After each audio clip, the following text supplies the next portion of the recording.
Beloved chosen one, this is the hour when your spirit can no longer sleep through what heaven is pressing into your life.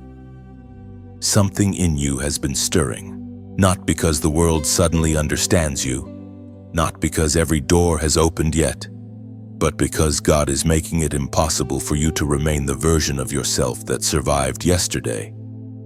You have felt the tension, the pull, the strange sense that ordinary routines no longer fit the person you are becoming.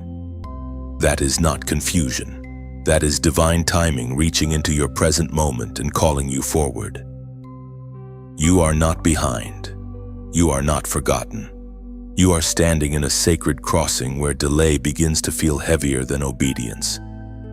The time is now, not because everything around you looks ready, but because God has decided that what He planted in you must begin to rise. You have spent enough days questioning whether the signal was real, whether the burden in your heart was too deep to explain because maybe it was never meant to be explained to everyone.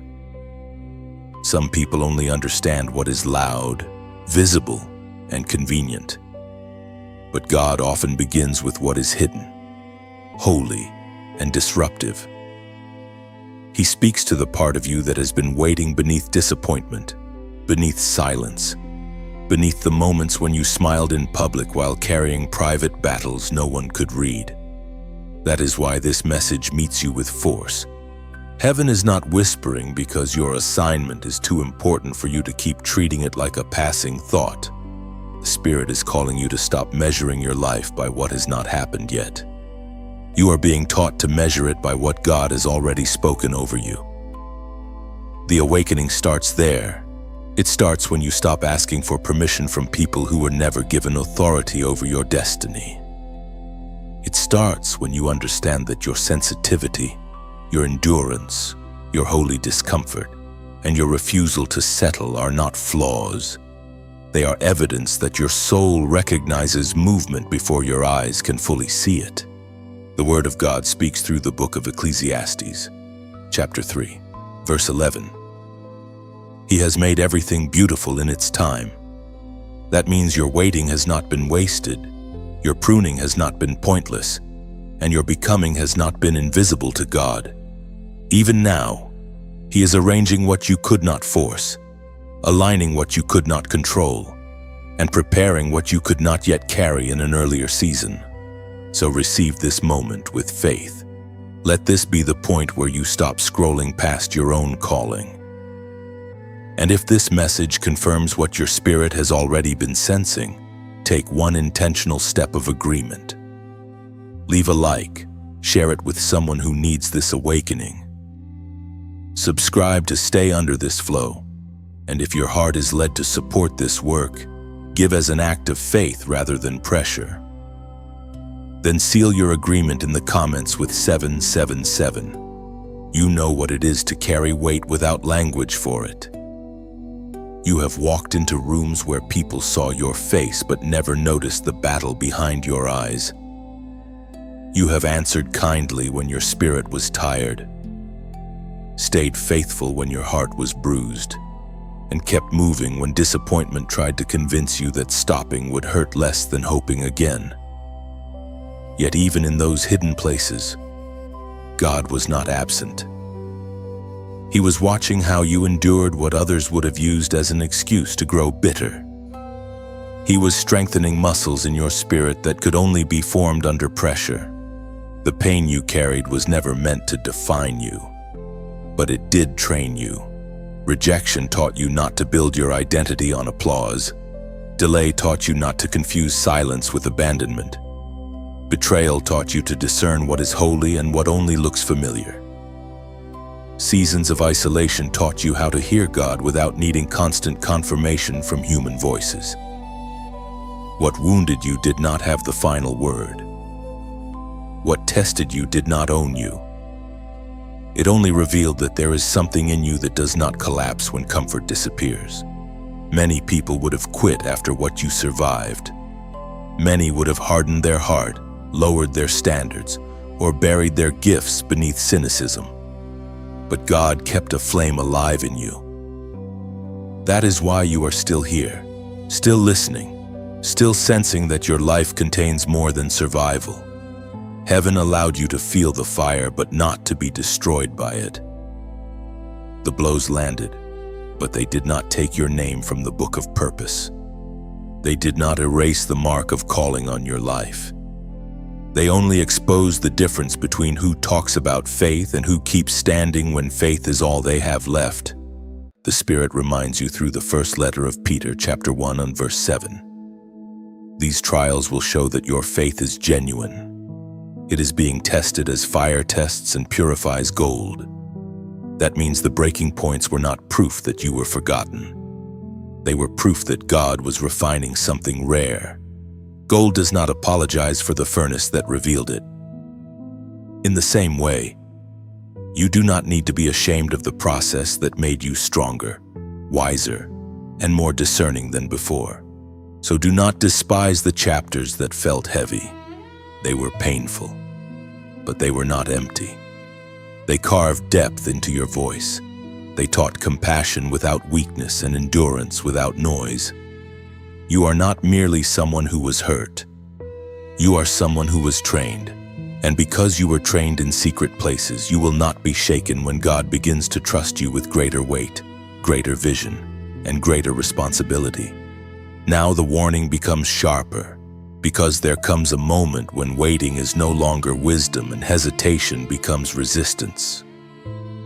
You have already seen enough, felt enough, and discerned enough to know that God is not calling you to drift through this season half awake. There is a shift in front of you, and the danger is not that God is unable to lead you through it. The danger is that you keep standing at the edge of obedience, explaining away the very thing heaven has made clear. Delay can dress itself in many respectable garments. It can look like caution, sound like logic, and even pretend to be humility.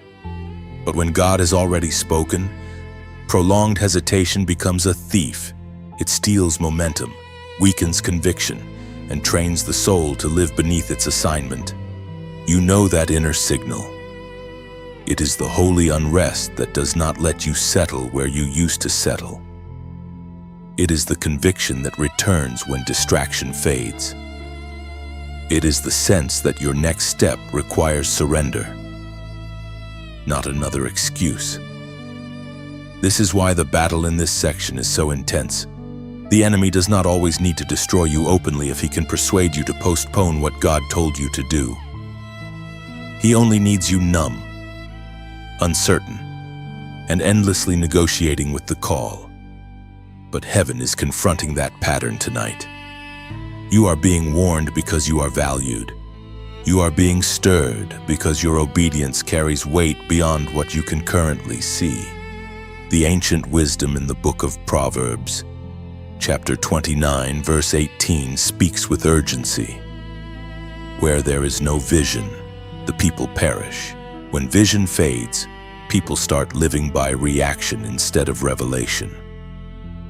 They move by pressure, fear, and convenience rather than by the word God placed in their spirit. That is why you must guard what God has shown you. Protect it from cynicism, protect it from delay, protect it from voices that only speak the language of limitation. The cost of standing still is greater than it first appears, because stagnation slowly convinces a called person to accept a smaller life than heaven intended. So let this be the turning point. Let this be the moment you stop bargaining with the next instruction of God. You do not need every answer before you move. You need trust. You need courage. You need the willingness to say yes before the road fully unfolds. And if this word finds you exactly at that crossroads, place this in the comments, "Move me, Lord." Write it as a declaration that your spirit is no longer available for paralysis. And let those words mark the end of hesitation and the beginning of holy movement. This is where you stop shrinking to make other people comfortable. This is where the training, the warning, and the hidden preparation begin to gather into something visible.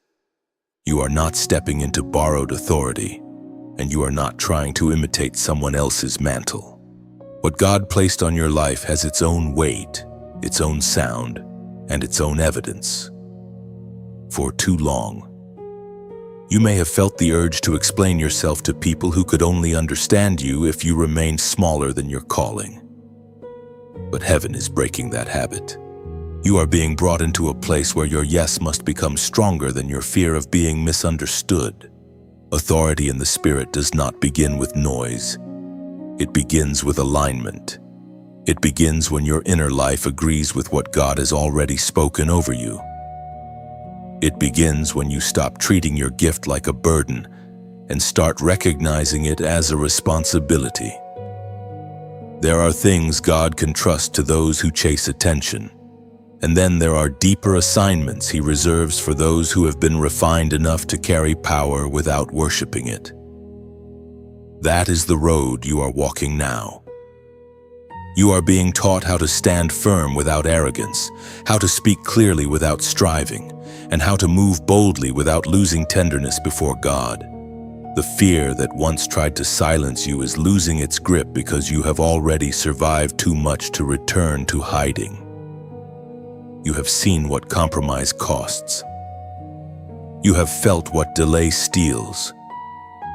You have learned that peace does not come from making yourself smaller than your assignment. Peace comes from agreement with God. That is why this step into authority feels both weighty and liberating. Something old is falling away. The timid version of you, the apologetic version, the version that kept waiting for perfect conditions, cannot lead in the place where God is taking you.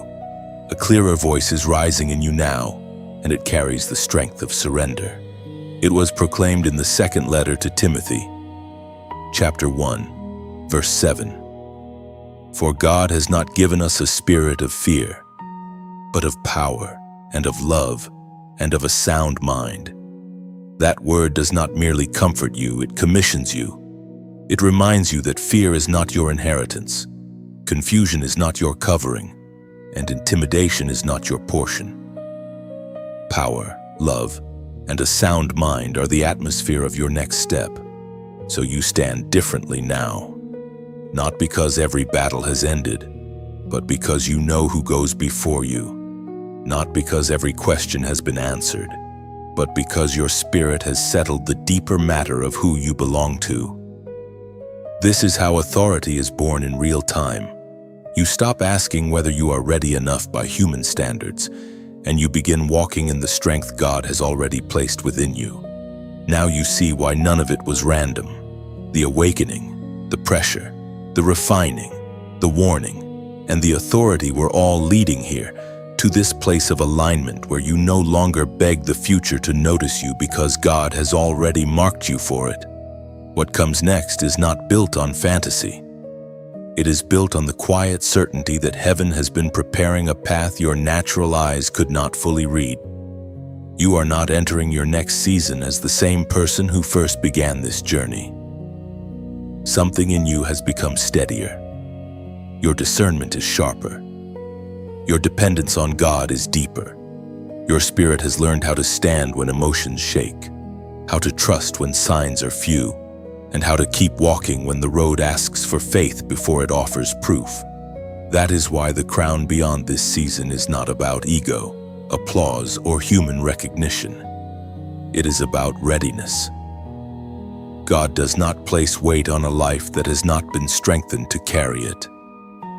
He does not release greater assignment into hands that still worship comfort more than obedience. But you have been trained through hidden battles. You have been purified through difficult choices. You have been brought through nights that taught you to seek God for real, not just when everything felt easy. And because of that, what is opening before you now carries the signature of heaven.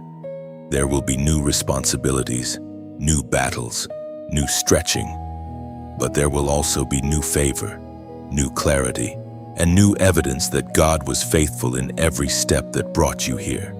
As the prophet wrote in the scroll of Habakkuk, chapter 2, verse 3, For the vision is yet for an appointed time. Though it tarry, wait for it, because it will surely come. It will not tarry.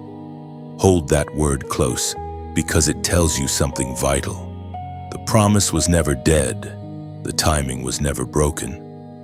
What looked late to your flesh was still precise in the hands of God. Heaven was not denying you. Heaven was positioning you. So lift your head with holy expectation. The next chapter will require courage, but you are not empty. It will require endurance, but you are not weak. It will require obedience, but you are no longer the person who runs from the voice of God. You are rising with clearer vision, stronger roots, and a heart that has been taught to trust the Lord above appearances. If this message bears witness with your spirit, place 444 in the comments as your sign of settled alignment, your testimony that you are ready to move with God into what He has prepared. And when this message settles over your spirit like rain finding a field that has been thirsty for years, let your response rise the way dawn rises over a silent mountain, unforced, certain, and full of quiet beauty. Perhaps your like is a candle placed in the window of your soul, a small flame that says this word found its home in you. Perhaps your share is not merely passing along a message, but releasing a dove into someone else's storm, carrying hope to a heart still searching for land. Perhaps your comment is a footprint in wet earth, proof that heaven met you here and that this moment was not imagined. Perhaps your subscribe is your decision to remain near this well, returning to the place where living water touched your thirst. And if peace moves you to donate, let it be like placing seed into sacred ground, trusting that what nourished your spirit may also become bread for another soul. Let every response be voluntary, tender, and true, like a garden opening to morning light.